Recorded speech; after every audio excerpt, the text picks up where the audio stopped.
इसलिए माननीय मंत्री के पास एक कॉपी भी नहीं था अध्यक्ष महोदय, वो आए थे खाली हाथ, ले जाकर के वहां दिया गया अध्यक्ष महोदय। मेरा सिर्फ यह सिर्फ कहना है अध्यक्ष महोदय कि इस पर ये मामले को यदि कोई चिकित्सा पदाधिकारी यदि बिना काम किए हुए, बिना किसी रोगी को देखे हुए, यदि सिर्फ फर्जी हस्ताक्षर बनाता है अध्यक्ष महोदय, तो क्या हम इसको बढ़ावा देंगे या उससे अति चिकित्सा पदाधिकारी पर कार्रवाई करेंगे यदि उसमें उसको बचाने में संलिप्त, या जैसा माननीय मंत्री जी कह रहे हैं कि किसी ने उनको फंसाने का काम किया। मेरा कहना दोनों भी स्थिति में क्या माननीय मंत्री जी नियमानुकूल इस प्रश्न के आधार पर सारी जांच करके नियमानुकूल कार्रवाई करना चाहेंगे? बस इतना ही मेरा। चलिए नियमानुकूल अध्यक्ष महोदय, पहली बात तो ये है कि मैंने ये नहीं कहा कि वो उनको बचाना है या वो निर्दोष है, मैंने ये तो कभी कहा नहीं। अब पता नहीं सीपी सिंह साहब के कान में कहां से ये बात घुस जाती है। मैंने ये कहा कि जो जांच पदाधिकारी हैं, जो प्रपत्र का भरा गया, जो जांच पदाधिकारी हैं, उनने 5 बिंदुओं पे जांच किया, 5 में से 4 पर दोष मुक्त किया, 1 पर कहा विभाग इस पे ये करे।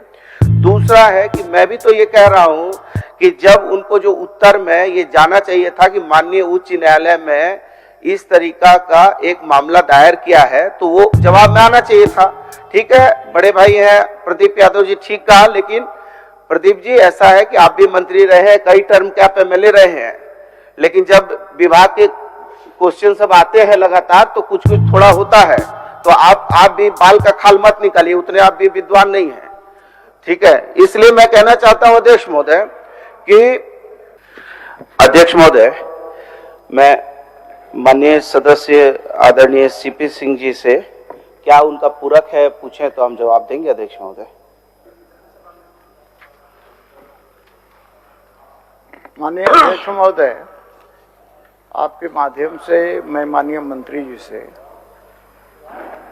सिर्फ मैं पूछना चाहता हूं अध्यक्ष महोदय, ये जो प्रश्न है डॉक्टर श्रीमती रेणुका चौधरी के बारे में अध्यक्ष महोदय, और मैंने इसमें दिया है कि 18/1/2006 से दिनांक 30/4/2011 तक फर्जी तरीके से उपस्थिति दर्ज कर वेतन निकासी की गई है। सरकार ने कहा स्वीकारात्मक है अध्यक्ष महोदय, और बहुत लंबा चौड़ा इसने जवाब में दिया है। और यदि आप तीसरा भी देखेंगे अध्यक्ष महोदय, उसमें भी सरकार स्वीकारात्मक है अध्यक्ष महोदय। मेरा सिर्फ एक ही पूरक होगा अध्यक्ष महोदय कि यदि सरकार इस बात को स्वीकार कर रही है तो वैसे डॉक्टर जिसने फर्जी तरीके से 1 दिन नहीं 2 दिन नहीं अध्यक्ष महोदय 5-5 साल तक अध्यक्ष महोदय हस्ताक्षर बनाए अध्यक्ष महोदय, तो मेरा ये कहना है कि उतने दिन तक अधिकारी क्या कर रहे थे? क्या वो गायब थी? उसके बाद भी वो हस्ताक्षर फर्जी तरीके से बने, और उसमें किसी ने, जो वहां का हेड क्लर्क था अध्यक्ष महोदय, उसने फांसी लगाकर आत्महत्या कर लिया अध्यक्ष महोदय। मेरा सिर्फ एक ही आग्रह है माननीय मंत्री जी से आपके माध्यम से कि क्या डॉक्टर रेणुका चौधरी के विरुद्ध फर्जी तरीके से हस्ताक्षर करने के कारण क्या उसके पर कार्रवाई करना चाहती है? खुद स्वीकार कर रहे हैं, जब स्वीकार नहीं करते तो मैं आगे कोई पूरक पूछता अध्यक्ष महोदय। ये खुद स्वीकार कर रहे हैं, तो मेरा बस एक ही पूरक होगा कि क्या वैसे डॉक्टर के ऊपर कार्रवाई करना चाहते हैं, तो कब तक? माननीय मंत्री जी। अध्यक्ष महोदय, पहली बात यह है कि माननीय सदस्य सीपी बाबू ने कुछ थोड़ा सा कुछ अलग लहजे में भी कहा कि अधिकारी क्या छील रहे थे, पता नहीं, उनकी भाषा थोड़ा सा अलग भाषा बोलते हैं वो। रहे थे, मैंने कहा अधिकारी क्या कर रहे थे, और भी कुछ कहा आपने। नहीं, छील नहीं अच्छा, रहे। जो भी, चलिए कोई बात नहीं है। अध्यक्ष महोदय, ये मामला पूर्व की सरकार का मामला है अध्यक्ष महोदय, और पूर्व की सरकार कितनी संवेदनशील थी अध्यक्ष महोदय, जिसके मंत्रिपरिषद के आदरणीय सदस्य भी उसी मंत्रिपरिषद के दूसरे नंबर के ओहदेदार थे अध्यक्ष महोदय। और ये हमारी सरकार का मामला नहीं है, ये 2016 का मामला है, पहला। दूसरा है कि मैं ये भी मानता हूं कि पिछली सरकार में भी अधिकारियों ने इसका गलत तरीके से इस मामले का जवाब दिया है और इसकी जांच भी गलत तरीके से की है अध्यक्ष महोदय। और अध्यक्ष महोदय, वर्तमान में भी मैं पहला मंत्रिपरिषद का सदस्य होऊंगा जो इस बात को स्वीकार भी कर रहा हूं कि ये जो आपको भी जो जवाब भेजा है विभाग ने, और जो जवाब मैं पढ़ रहा हूं जिसको स्वीकारात्मक कह रहे हैं, ये वर्तमान में जिन अधिकारियों ने हमारे विभाग का ये जवाब भेजा है अध्यक्ष महोदय, उसको भी हम कड़ी कार्रवाई करेंगे। और उसको, यदि मेरे पास वो अधिकार निहित है कि उसको तत्काल हम निलंबित करके उसका वेतन रोकने का काम होगा, तो वो भी कर देंगे अध्यक्ष महोदय, चूंकि इसमें माननीय उच्च न्यायालय में ये मामला लंबित है अध्यक्ष महोदय। जो माननीय सदस्य ये कह रहे हैं कि उन्होंने गलत तरीके से निकासी किया है और उनका उसमें ये जवाब आया है कि उनका 2 बार टूट किया है और पेंशन को रोक दिया है। मैं पढ़ रहा था अध्यक्ष महोदय, आपके पास जवाब आने से के बाद मैंने इस फाइल को पूरा अध्ययन किया, तब पाया अध्यक्ष महोदय कि इसमें बहुत सी विसंगतियां हैं और कुछ पदाधिकारी इसमें इस चिकित्सक पर दोषारोपण कर रहे हैं, कुछ उनको दोष मुक्त भी कर रहे हैं अध्यक्ष महोदय। तो ये काफी गहरा और गंभीर मामला है और हमारे अधिकारियों ने भी इसमें अध्यक्ष महोदय सदन को भी गुमराह किया है और मुझे भी गुमराह किया है, तो उन पर भी कार्रवाई सुनिश्चित करेंगे।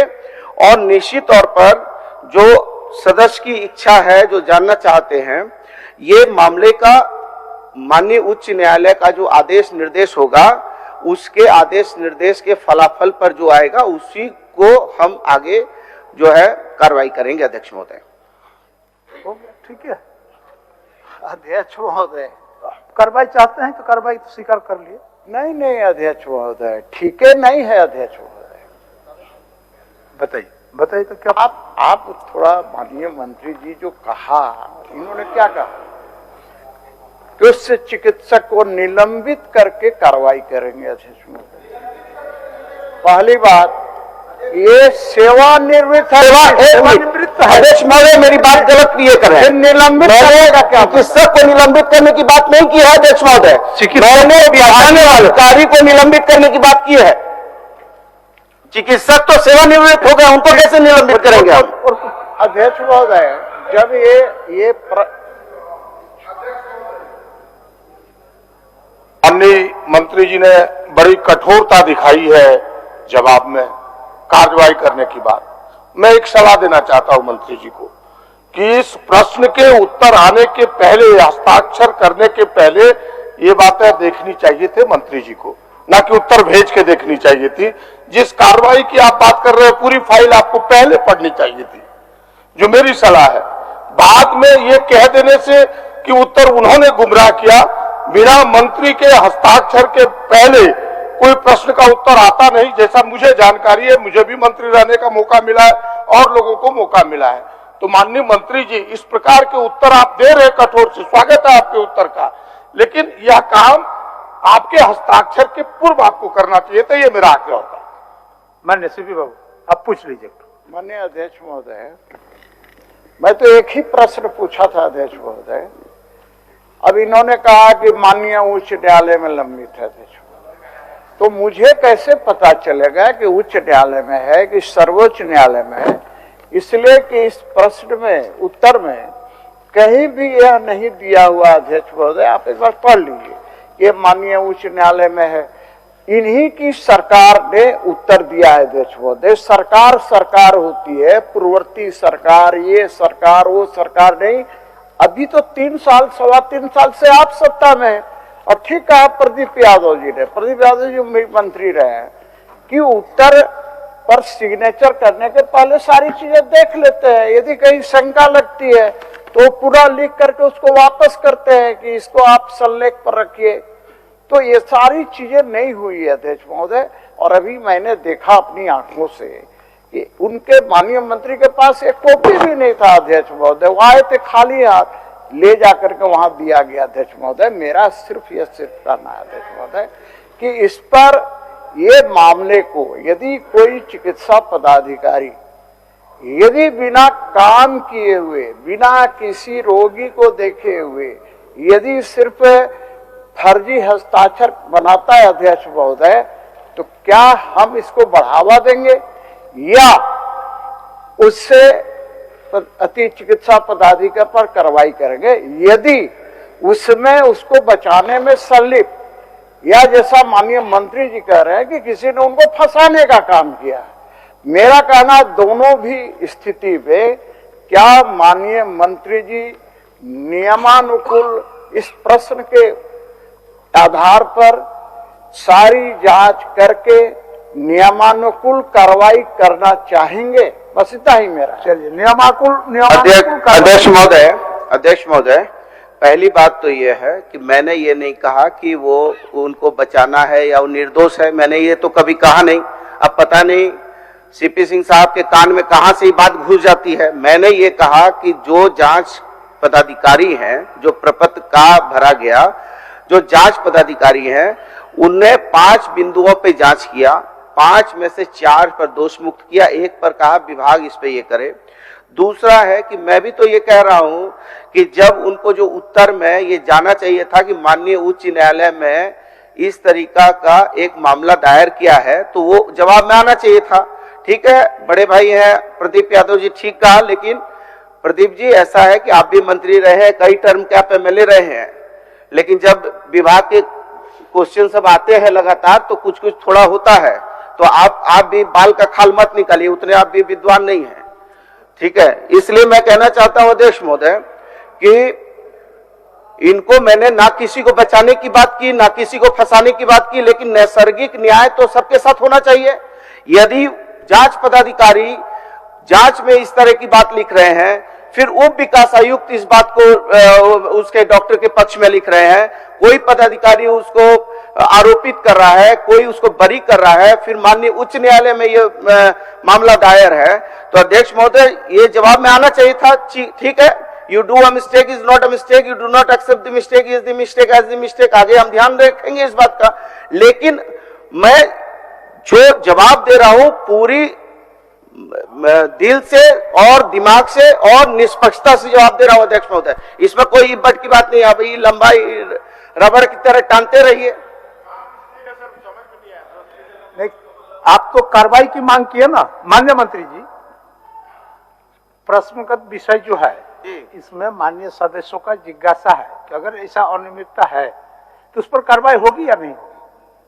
अध्यक्ष महोदय, जो मामला माननीय उच्च न्यायालय में है और माननीय उच्च न्यायालय में जो मामला विचाराधीन है, क्या अध्यक्ष महोदय उसमें ये सदन में उस पर मैं किसी भी निर्णय में जाऊं? मैंने तो एक निर्णय की बात आपको कही कि जो पदाधिकारियों ने जो हमसे रिलेटेड हैं, जो वर्तमान पदाधिकारी और पूर्व के पदाधिकारी दोनों पर कार्रवाई होनी चाहिए, क्योंकि जो पक्ष विपक्ष दोनों का काम किया है तो नैसर्गिक न्याय होना चाहिए। यदि चिकित्सक ने गलत किया है और यदि उसकी कॉपी की चोरी हुई है तो उसमें भी एक जो है सना और प्राथमिकी भी होनी चाहिए। तो हम तो सब बात से सहमत हैं, असहमत किसमें है? सीपी बाबू क्या चाहते हैं कि कहां से इनको पूरा कलेजा फाड़ के दिखाएं आपको? अध्यक्ष महोदय, अध्यक्ष महोदय, आपके यहाँ स्पीकर है अध्यक्ष महोदय, आपके यहाँ जो फाइल जाती है अध्यक्ष महोदय, रोज दर्जनों फाइल जाती होगी, तो क्या आप उस पर लिखते हैं कि कार्रवाई होनी चाहिए, या सचिव आपका लिखकर भेजता है अध्यक्ष महोदय, तब उस पर लिखते हैं कि एक कार्रवाई की जाए, या उस पर सिग्नेचर कर देते हैं नीचे? यही ना करते हैं अध्यक्ष महोदय। ये करे होनी चाहिए होनी चाहिए। ये किस, ये मंत्री है अध्यक्ष महोदय, इनको पता ही नहीं है कि ये बन्ना गुप्ता जी माननीय मंत्री है, ये अपने आप को विधायक समझ के ये सारी बातें बोल रहे हैं। मेरा ये कहना, मेरा तो मैंने सीधा सा कहा कि देखिए ना, आप पहले क्वेश्चन में ये खुद माना है, इस प्रश्न में खुद माना गया है कि दिनांक 1/9/1995 से दिनांक 7/5/2000 तक की अवधि सेवा में टूट। दूसरा में फिर दे रहा है 8/5/2001 से दिनांक 17/1/2000 तक की अवधि सेवा में टूट, यानी 5-5-10 साल अवधि सेवा में टूट हो गया हुआ। डॉक्टर चौधरी की सेवा असंतोषजनक होने के कारण 100% पेंशन की राशि की कटौती की जाएगी। हमारा सिर्फ ये कहना है, क्या सही है क्या गलत है मैं नहीं जानता। मैंने प्रश्न उठाया, जब सरकार उत्तर देती है अध्यक्ष महोदय, तो आप देखते होंगे किसी में लिखती है आंशिक रूप से स्वीकारात्मक, किसी में स्वीकारात्मक लिखती है। जब सरकार स्वीकारात्मक लिख रही है अध्यक्ष महोदय, तो मैं तो एक ही लाइन में कह रहा हूं कि यदि जो भी दोषी है, यदि रेणुका चौधरी दोषी नहीं है अध्यक्ष महोदय, जो उनको फंसाया है कोई अफसर ने किया है, मेरा ये कहना है कि भाई आप उसको नियमानुकूल कार्रवाई कीजिए। जहां तक सवाल बस अंतिम पूरक है, इसके बाद नहीं पूछूंगा अध्यक्ष, मैं खाल को खींचना नहीं चाहता। एक मिनट बोलने दीजिए, उनको बोलने दीजिए, एक मिनट सुन, उनको बोलने दीजिए, एक मिनट के बाद आप बोलिएगा। मैं अंतिम से प्रश्न पूछ के बैठ जाऊंगा अध्यक्ष महोदय। करनी चाहिए शब्द से नहीं होगा अध्यक्ष महोदय, आप सहमत है अध्यक्ष महोदय? होनी चाहिए होनी चाहिए। मंत्री को तो जवाब ये देना होगा कि नहीं साहब, इसके लिए जो भी दोषी होंगे हम कार्रवाई करेंगे, सरकार कार्रवाई करेगी अध्यक्ष महोदय, होनी चाहिए। दूसरा अंतिम जो मेरा पूरक है अध्यक्ष महोदय, कि माननीय उच्च न्यायालय में कौन गया, कब गया, इसका भी बारे में आप जानकारी दे दीजिए। चलिए, आप क्या बोलना चाह रहे थे?